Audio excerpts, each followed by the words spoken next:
From the studios of KENW on the campus of Eastern New Mexico University, it's You Should Know, featuring the people and events of Eastern New Mexico and West Texas.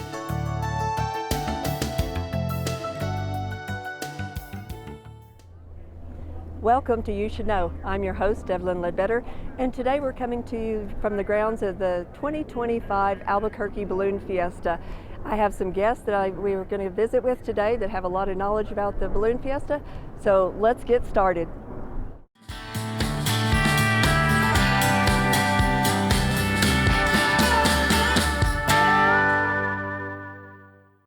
So I have the pleasure of having Tom Garrity here with me as a guest for You Should Know on this special section that we're taping here at the International Balloon Fiesta in Albuquerque, New Mexico.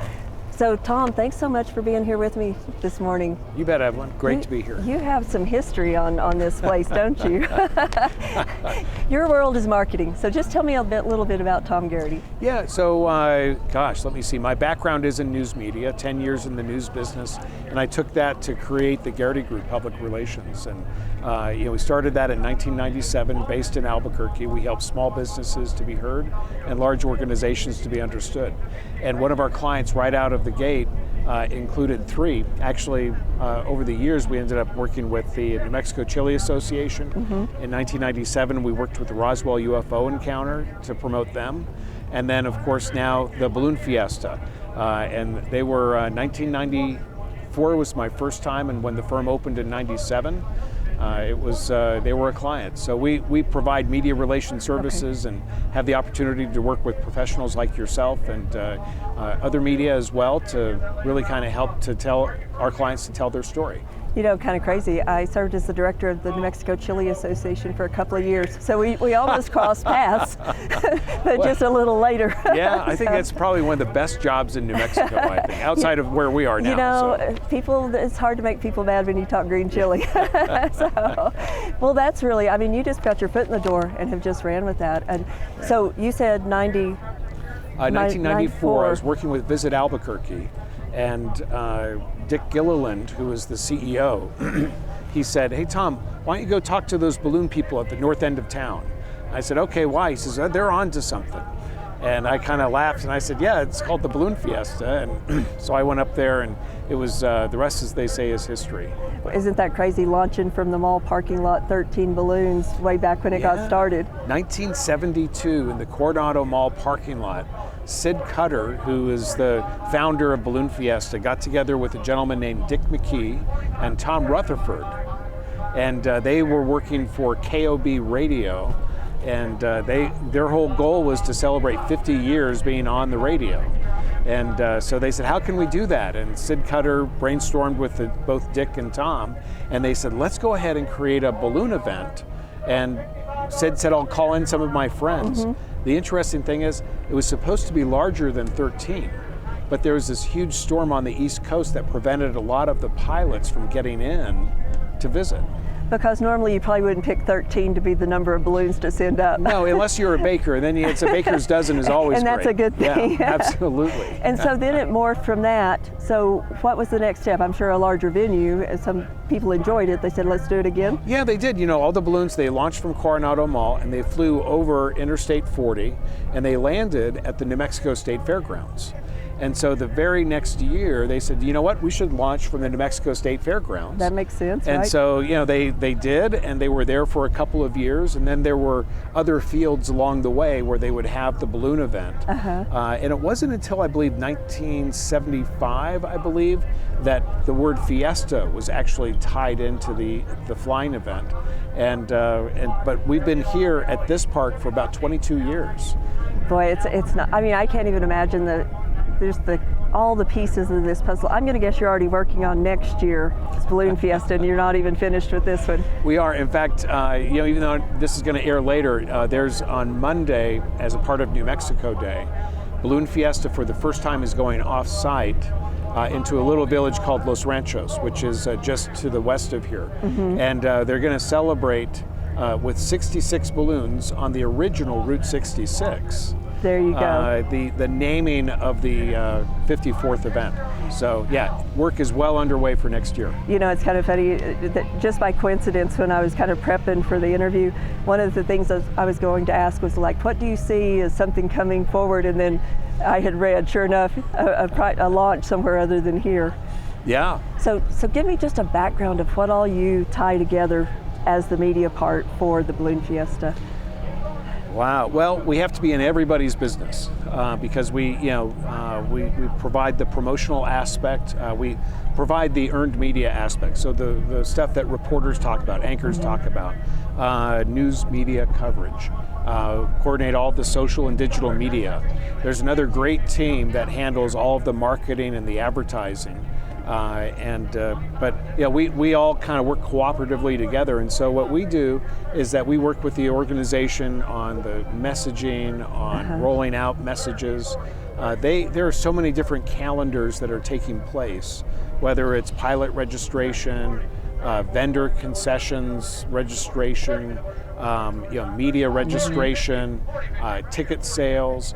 And so what we have to do is we want to get into all of that to find out, okay, what's going to be our plan to announce all of these, and so we create unique messages for the to reach the pilots, unique messages to promote that, the Main Street vendor applications are open. Right. And we help to share that narrative. It's something that's created with Balloon Fiesta. I'm sure it has to have changed greatly from the time that electronics and computers has came about, and it being able to communicate things in such an easier way than what probably in 1994. Oh yeah, fax machines.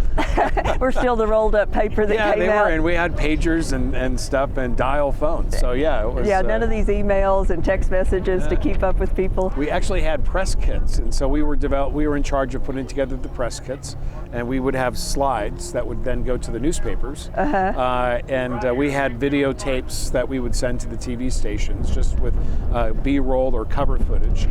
So there were a lot. Yeah, it has changed so much. And there's so people much. Do you have an estimate? How many people come to? What are your projections for the amount of people attending this festival? It varies and stuff. So it hovers right around, assuming that we'll have a day like today where there's a lot of wind. Right. The number of days that we fly directly affects the number of people who attend the event. But usually that's about 800 to 850,000 guest visits. And so that means if I go to the Fiesta 5 times, then that's 5 guest visits. Okay. But the economic impacts that we see with Balloon Fiesta are pretty impressive, with over $200 million of economic impact. In 9 days. Over 9 days. Yeah, that's huge. That's huge. And I was in Santa Fe one time, and it was in the middle of the week, and it was such a crowd, and it was this time of year, and trying to figure out what was going on. And the waiter, he said, it's the overflow from the Balloon Fiesta. Once the launch, then people travel into other parts of the state for a day trip. And I had never given thought to that. Yeah, they do. It's a great, Balloon Fiesta provides a great opportunity to promote and to help people explore New Mexico. It's one reason Visit Albuquerque is a big part, New Mexico Department of Tourism, City of Las Vegas. They sponsored the Globito balloons, the RC quarter scale balloons. Wow. And because they know people are going to be looking for things to do. Don't you think anymore that probably a Balloon Fiesta, it's just synonymous to Albuquerque? Oh yeah. A lot of people know Albuquerque because of that. Absolutely. Yeah. So I'm sure you and the chamber president talk frequently and stay on every facet of the whole city, I'm sure. Well, I do have the opportunity to serve on the Visit Albuquerque Board of Directors, Tanya Armenta, who's a great leader. We talk about Fiesta and the city's perspective on somewhat of a regular basis. So. Okay. Oh, well, you've been so gracious. You are for giving us a space to be here as a public television station at KENW. Funds are always tight, and you have been very gracious in giving us this opportunity and working with our students and coming in and giving them the experience. It's priceless. Well, and thank you, because Balloon Fiesta, when you were here last year, and everybody's like going, oh wow, look what's going on and stuff. And so Balloon Fiesta is very happy to support KENW. Well, thank you. And just to say, hey, come on out and let's provide a platform for your students, and then also a chance for you to tell stories that you want to share. Well, I always enjoy working with your marketing group. Michaela, give a shout out to her, is great. And thank you again for everything you do and making such great events for so many thousands of people. Thank you, Evelyn. Appreciate Thank you. it.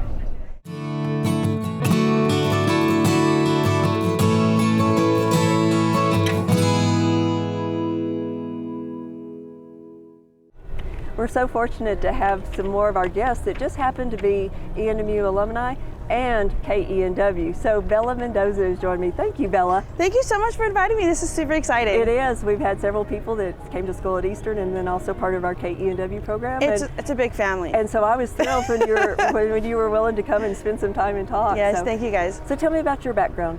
Perfect. So I'm actually from Albuquerque, New Mexico. I kind of grew up playing softball. I just one day randomly was like, I want to play softball, so I played softball maybe starting middle school, and then I traveled a lot. I played for a club ball team, and then in high school I started doing newspaper, so that's kind of where the love for what I do now came from. Okay. I did it for maybe about 2 years, and I think that's just why I fell in love with writing. That's the writing, well, definitely the writing from newspaper and the writing from broadcasting is totally different, but it's just more of getting the news out there to people and letting people know what the world is. So I just didn't just had a passion for it. It did. It kind of right away, yeah. And so how did you end up at Eastern? So like I said, I played softball and I got a scholarship there. So you played softball? So I did, and then and I think with like the sports industry, I like the way the reporters talk, like the after interviews with the sports people, and I was like, that's actually really cool. Maybe like I would want to be on TV too. And then I went to Eastern. I was like, I heard nothing but really good things about the communications program, and then I was like, the professors were great, and the way like they teach there is just it's I just feel like you can't compare it to none, because Eastern is big but small in a way. It's like it's little family, right? But the classrooms and like the class sizes were small, so you get that one-on-one time with the teachers, and I think that's why I was so lucky enough, is you learn, but you also learn from the students and from like everybody. So yeah. So your degree was in broadcast journalism? So yeah, communications with the emphasis of broadcast journalism. And then you came over to KENW as part of your practicum, right? I did. So I did it with Lonnie Berry. He had like a little show in one of the, where we would just kind of interview people, and it was just really fun. And then I did it with Alan Crawford, where we did the actual news, and live. It was live. It was hard. I didn't realize how hard it was going to be. And then I did some other small things here, but yeah, those were my main big things, was Alan and with Lonnie Berry. So tell us just a little bit, what exactly does that live news entail?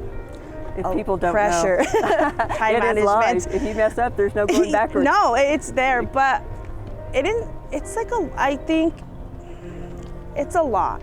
It's definitely a lot. It's so different going from KENW to where I am now, because Portales is such a small town. There's not much that goes on. So the difference is like you have to dig for news when you're at Eastern, and you're like, I want to find something that I want to put out, and I want to show people what it is. So it entails, time management, writing scripts very tight, precise, just making it 25 seconds so people know. Pressure, I guess, like you kind of have to go under pressure a lot, but it's so much fun. And I think once you're on air and when you're finally done with it, you have that sign of relief of like, I did that with all these people, my reporters, my writers, my photogs, and it's just such like a relief after the show. It's like a rewarding feeling, I feel like. And when it's student produced from start to finish, from the stories and packages to the graphics, everything is student ran, right? Yes. And you produced on. Yeah, so and I think one thing as a producer, it's cool to see all of the students coming together and putting a show together. I think that's what I really loved most about, KENW, is like, wow, this is student ran. Like there's no like management, I guess, up there to do it. So it was amazing. And now you're producing at KRQE. I am. So I started, December will be my third year there. I started kind of on the 6 to 9 show. It's 2 of our Fox shows.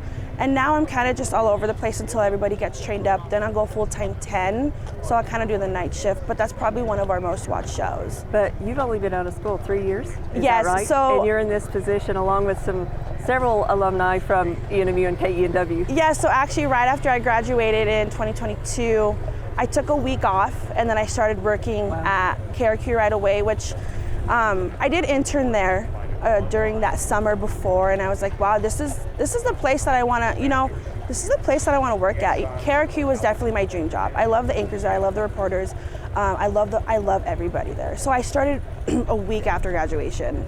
That's so cool. And the nice thing on those internships, you're test driving each other.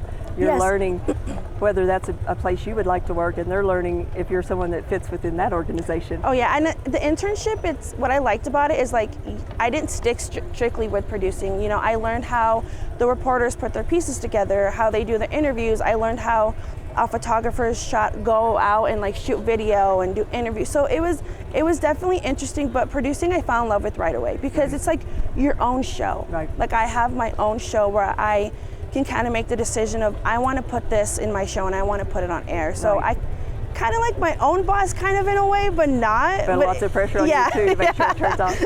So in 1 minute, if you have a student that's thinking about going into journalism, what would your suggestion be? It's okay to have your days. It's okay to, make mistakes. I've done it before at KRQE. I've done it plenty of times. Time management is also a big thing. In this field, there's a lot of deadlines that you need to meet. And they're quick. But also what I've learned is it's okay to ask for help. Ask for help from your other colleagues. Like, it's okay to do that. Okay. And you'd suggest that people go through the KENW program? Absolutely. I say do everything over there. It was amazing over there. Well, great. Bella, it's been a pleasure to have you. Thank you so much. Taking time out of your day and coming by and saying hello and sharing what all you've done in life. So you've done amazing. Thank Can't you wait so to much. continue watching you on. Thank you so much. Thank you.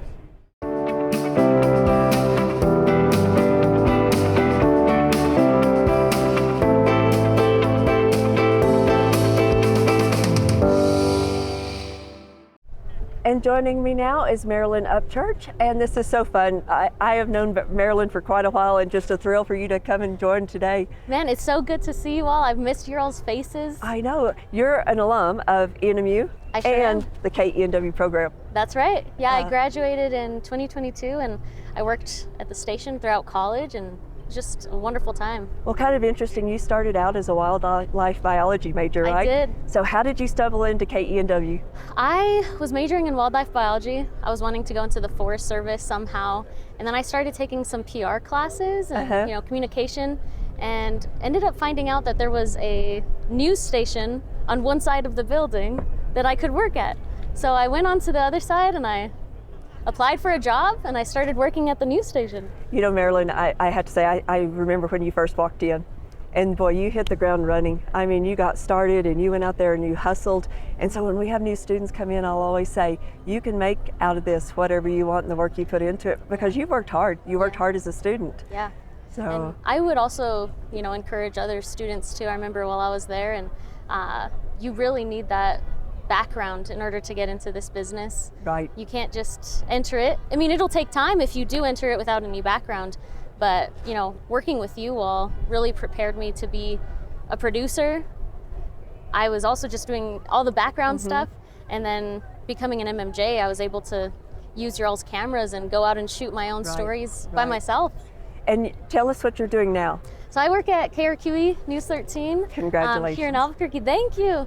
And I've been busy there. I started out as an MMJ, and now I'm anchoring the noon show during the week. And that's a term people may not always understand, is the MMJ, but multimedia journalist, right? Multimedia journalist basically means you do everything. Yeah.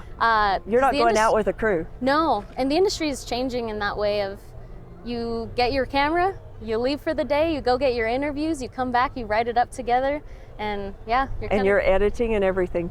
Not at our station. Not at your station. We don't edit, but I know some stations do for sure. Right.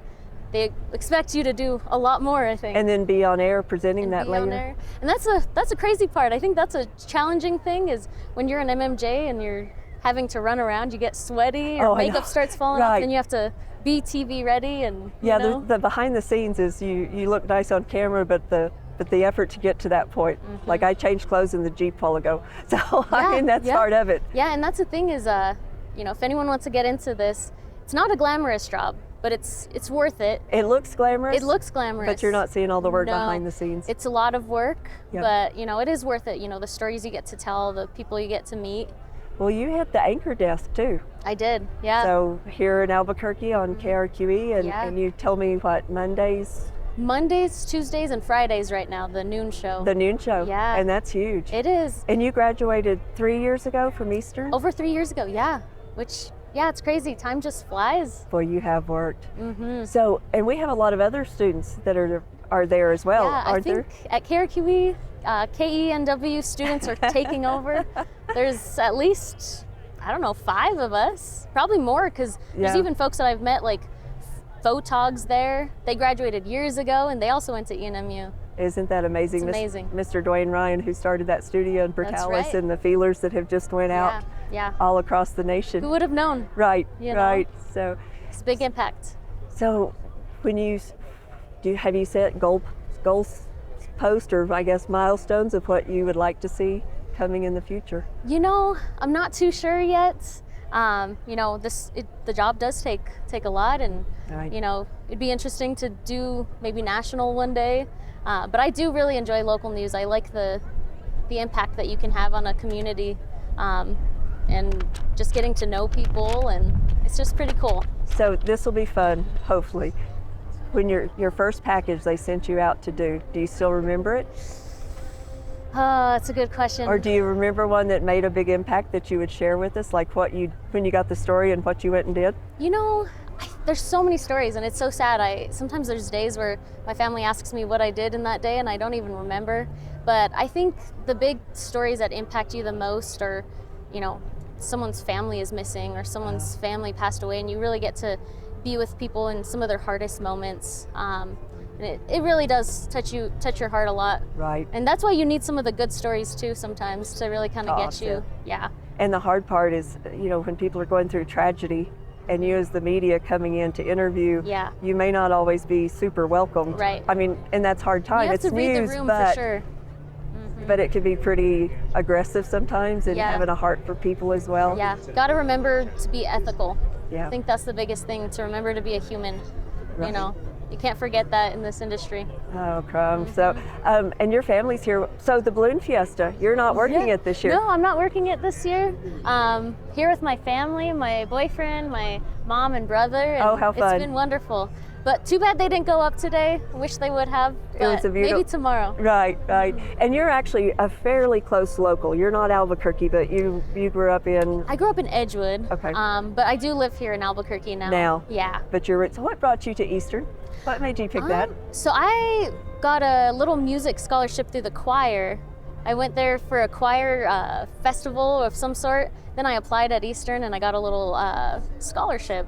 So that's why I ended up going out there, and I liked that it was a small town feel, and it's definitely a gem. Well, you have an uncle also, right? Lucas is involved. My cousin, yes. Your cousin, okay. He graduated from Eastern as well, and now he's a big time at ABC. At Disney, right? Doing graphic design type of stuff, yeah. Did that have an influence on you at all with what he has done in his work? I think so. I think he influenced me in some ways, and I have another cousin who's also in TV, and growing up I did some extras work growing up in movies. So maybe that's what kind of got me. I always grew up watching the news with my dad and my mom. Mm-hmm. I'd watch that more than the cartoons. So I don't know how I ended up into this. You've always had that interest. Yes. And for me, I've always had, that human interest piece. Everybody has a story of some sort. Mm-hmm. I remember in elementary school, teachers would give you papers to write, and I would write way more than any other student. So I've always been a writer too. That journalism part of it. Mm-hmm. Because truly, when you're anchoring, you're writing the stories. You're writing stories. It's not like you're just handed something and say, here you go, read. No, you have to fact check everything. It's a lot. It's quite a lot of work. So Alan Crawford had a huge piece of your learning at this station. Any fun stories you'd like to share about him? He was a really good teacher. He really got us prepared. He got me prepared taught me, you know, what it really means to be an MMJ, and I really appreciate him for that. Well, and the cool thing, he actually worked on Breaking Bad. He did. And that's very, very native to... very New Mexico. He left Eastern and came to get into the business, and it was brought to New Mexico, I think is what he said. That's right. So he wasn't easy, but you learned, didn't you? He is an OG in the business, and I respect that about him. He really is. He's a good one. He's kind of one of those hidden gems that we're so proud to have. Yes. And then what comes out of that program is just amazing, really. So can't wait to see what happens and where you go with this. Thank you so much. Yeah. I appreciate it. I would have never thought of the flip of interviewing, doing this and working with you versus in the collegiate level. I know, and normally I'm doing the interviews, so this is neat to be interviewed today. Well, again, a pleasure, and thanks for taking a little bit of time from your day with your family and popping up here. It was good to see you all. Well, we'll catch you another time as well. Thank you. Perfect. Thank you.